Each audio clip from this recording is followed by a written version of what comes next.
हमारे साथ JM financial services के फंड मैनेजर आशीष चतुर्वेदी वापस जुड़े हैं। आशीष, गुड मॉर्निंग अगेन।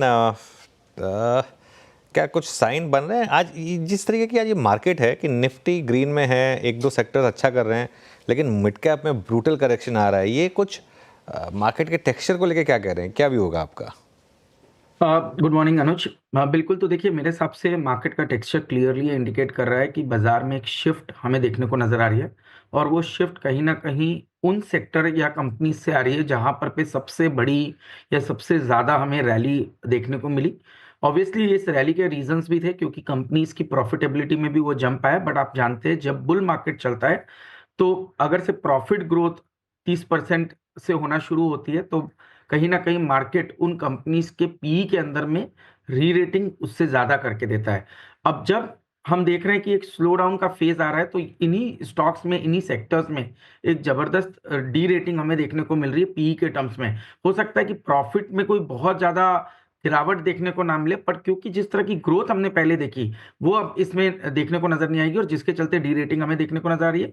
दूसरा, कहीं ना कहीं सेफ्टी की तरफ बाजार जा रहा है। तो आप देखेंगे एफएमसीजी जो कि एक क्लियर अंडर परफॉर्मर रहा पिछले 2 साल से 3 साल के फेज में, वहां पर पे अब कहीं ना कहीं प्राइस स्टेबिलिटी आना शुरू हो गई। तो वहां पर पे आपका करेक्शन काफी लोअर लेवल पे हमें देखने को नजर आ रहा है। दूसरा, जैसे आईटी, तो आईटी ने भले ही 6 महीने से तो जरूर रैली देखने को नजर आ रही थी, बट अगर से आप देखें 2021 से लेकर के कहीं ना कहीं अंडर परफॉर्मेंस आईटी का बना हुआ था। और अब क्योंकि रुपया में वीकनेस है और हमारा ये मानना है कि यूएस में जो रिकवरी है वो काफी स्ट्रांग रहेगी, तो उसको भी देखते हुए आईटी के क्षेत्र में भी हमें देखने को मिल रहा है कि एक स्टेबिलिटी काफी बेहतर है। तो थोड़ा सा डिफेंसिव इस समय बाजार के अंदर में प्ले कर रहे हैं। हाई बीटा प्ले, चाहे वो स्मॉल कैप हो, मिड कैप हो, फैंसी थीम्स थी, थोड़ी थीमेटिक थीम्स थी, वहां पर पे मेरे ख्याल से प्रॉफिट बुकिंग काफी इंटेंस है और अभी भी रुकने का कोई यहाँ पर पे नाम हमें नजर नहीं आ रहा।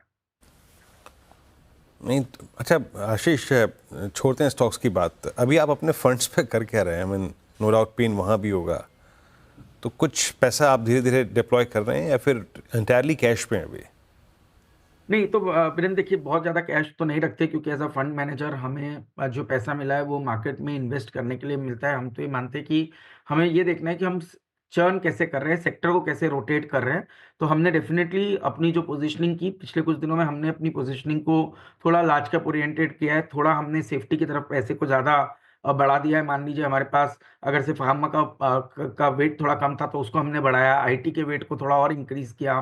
साथ ही साथ लार्ज कैप, मान लीजिए अगर से लार्ज कैप का वेट 40% था तो उसको बढ़ा करके कैसे 55%, 56% के आसपास लेकर के जाएं और स्मॉल मिड कैप के एलोकेशन को कम करें, इसके ऊपर फोकस कर रहे हैं। तो बहुत ज्यादा कैश क्रिएशन का तो नहीं, बट एक एक सेक्टर रोटेशन डेफिनेटली हम पोर्टफोलियोज के अंदर में काफी इस समय अपने पोर्टफोलियोज के अंदर में कर रहे हैं।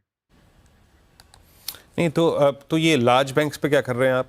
जिस प्रकार का प्राइस डैमेज एचडीएफसी में हुआ है, आईसीआईसीआई बैंक में हुआ है या फिर एसबीआई में? जी, तो देखिए इसमें वैसे भी हम ओवरवेट नहीं थे तो इसलिए हमने उसमें कोई अपनी पोजीशनिंग चेंज नहीं की है, क्योंकि हमारे पास आईसीआईसीआई, एचडीएफसी बैंक, एसबीआई जैसे बैंक हमारे पोर्टफोलियोज में है। बट हमने इंडेक्स का जो वेट है इस पूरे स्पेस का, उतना हमने इन पोर्टफोलियो इस पोर्टफोलियो में नहीं रखा है। हमारा जो वेट था वो थोड़ा सा कैपिटल मार्केट्स की थीम पर पे ज़्यादा था।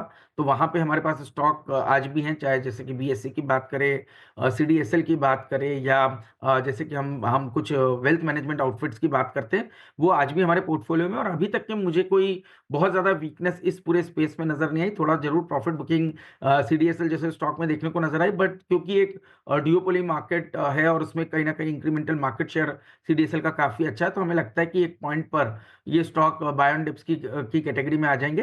तो कैपिटल मार्केट्स की थीम पे हम काफ़ी ओवरवेट बने हुए हैं। साथ ही साथ एक थीम और है जिसमें जरूर करेक्शन हमें देखने को नजर आया, बट हमें लगता है कि वो स्पेस काफी इंटरेस्टिंग रहेगा। वो रहेगा ईएमएस, इलेक्ट्रॉनिक मैन्युफैक्चरिंग स्पेस। तो आप देख रहे हैं गवर्नमेंट की प्रोडक्शन लिंक्ड इंसेंटिव्स का बेनिफिट क्लियरली ईएमएस प्लेयर्स या कंपोनेंट मैन्युफैक्चरर्स को मिलता हुआ नजर आ रहा है और उस पर काफी फोकस भी गवर्नमेंट का बना है। तो क्योंकि ये साइज हमें लगता है, जो अपॉर्चुनिटी साइज है $100 बिलियन का, वो बहुत जल्द $400 बिलियन तक पहुंचेगा। तो 30% की केगर ग्रोथ इस स्पेस में नजर आएगी। तो इस स्पेस में हम आज भी ओवरवेट पोजीशंस बनाए हुए हैं। तो डिक्सन के फिर नंबर्स को और मार्केट के रिएक्शन को आपने कैसे देखा फिर? नहीं, बिल्कुल अनुज, रिएक्शन काफ़ी इंटेंस है और आप देखेंगे कि सेलिंग जो है वो काफ़ी अक्रॉस द बोर्ड हमें देखने को नज़र आ रही है। तो मेरे हिसाब से जो सेलिंग है, ये जब तक कि एफआईआईज़ अब कहीं न कहीं डिसाइसिवली इंडिया के अंदर में आएँगे नहीं या सेलिंग इनकी नहीं रुकेगी, तब तक मुझे लगता है कि ये थोड़ी-सी वीकनेस हमारे यहाँ बरकरार रहेगी। हालाँकि आप देखेंगे सिर्फ फ्लोज़ काफ़ी अच्छे रह रहे हैं, बट एक लेवल के बाद मुझे लगता है कि अगर से मार्केट कंटीन्यूअसली इस तरह की वीकनेस दिखाएगा, तो शायद उसमें भी एक नरमी आते हुए देखने को नज़र आ सकती है। तो इस समय पे तो मेरा ये मानना है कि थोड़ा-सा हम एक कॉशियस अप्रोच के साथ कर रहे हैं और हमें लगता है कि जो फ्रेश एलोकेशन हमारे पास आ रहा है, जो नया पैसा आ रहा है, उसको लगाने में हम बहुत जल्दबाजी नहीं कर रहे हैं। उसको बहुत ही स्टैगर्ड मैनर में हम इन्वेस्ट कर रहे हैं, ताकि मार्केट की ये जो डिप है, इसको सही तरह से हम अपने पोर्टफोलियोज़ में एब्ज़ॉर्ब कर सकें। जो पुराने पोर्टफोलियोज़ हैं, देखिए वहाँ पर तो ऑलरेडी रिटर्न्स भी अच्छे, तो वहाँ पर पे जो एब्ज़ॉर्प्शन कैपेसिटी होती है, वो थोड़ी बेटर होती है। तो वहाँ पर पे तो कोई बहुत ज़्यादा चेंज नहीं कर रहे, बट डेफ़िनिटली जो नया पैसा आ रहा है, उसको काफ़ी स्टैगर्ड मैनर में इस समय डिप्लॉय कर रहे हैं। ओके, अच्छा, एक आखिरी सवाल मेरी तरफ से। आपने कहा कि आईटी में आपने अपना वेट बढ़ाया है, जी। तो क्या इन्फोसिस को चूज़ किया, विप्रो को, कौन से स्टॉक्स, क्योंकि यहाँ पर थोड़े से अच्छे आज ट्रैक्शन देखने को मिले हैं? बिल्कुल। तो अनुज, इसमें हमने 2 तरीके से इसको प्ले किया। लार्ज कैप को प्ले करने के लिए हमने इंडिविजुअल स्टॉक्स पे बेट नहीं लिए, वहाँ पर पे हमने आईटी 20 के ईटीएफ के थ्रू बेट लिए और उसी के अंदर हम हमारा एलोकेशन बढ़ा रहे हैं। मिड कैप और जो थोड़ा-सा प्रोडक्ट स्पेसिफिक कोई आईटी कंपनीज़ है जिनको हमको प्ले करना है और जहाँ पर पे उनकी अपनी खुद की एक स्ट्रेंथ है, उनके अंदर डेफिनिटली इंडिविजुअल बेट्स लिए, तो चाहे वहाँ पे परसिस्टेंट जैसी कंपनी हो, कोफोर्ज हो या साथ ही साथ जो दूसरी कंपनी है जैसे कि ओरेकल फाइनेंस, जो प्रोडक्ट के साइड पे काफ़ी अच्छा काम कर रही है। इन कंपनीज़ के अंदर में हमारा जो एलोकेशन है वो इंडिविजुअल है, बट लार्ज कैप आईटी को प्ले करने के लिए हमने आईटी 20 के अंदर ही एक्सपोज़र लिया और उसी के अंदर हम हमारी पोज़ीशंस को बढ़ाते हुए जा रहे हैं।